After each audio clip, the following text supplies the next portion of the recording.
ஞாயிற்றுக்கிழமை திருச்சபைக்கு வருவதை விட்டு விட்டு படிப்பு அது வேலைன்னு ஓடிடுறாங்க. அதை பற்றி என்ன நினைக்கிறோம்? மோசையை தான் சொல்லணும், வேற எதையும் சொல்றதுக்கு இருக்குல்ல.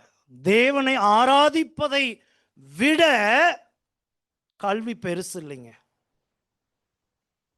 வாக்கிலும் செயலிலும் வல்லவனான போது அவனை தேவன் உபயோகிக்கவில்லை.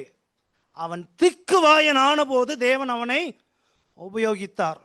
அவன் ராஜாவாகிறதை அவன் மேன்மையாக நினைக்கவில்லை. தேவனுக்காக அவன் என்ன பண்ணாங்க? இனி வரும் ஜனங்கள், தேவனுடைய ஜனங்களோடு பாடு அனுபவிப்பதை, துன்பத்தை அனுபவிப்பதை தெரிந்து கொண்டான். நம்ம எதைங்க தெரிந்து கொள்றோம்? நம்ம எதை தெரிந்து கொள்றோம்? உலகத்துல பணக்காரனா இருக்கணும், அதான்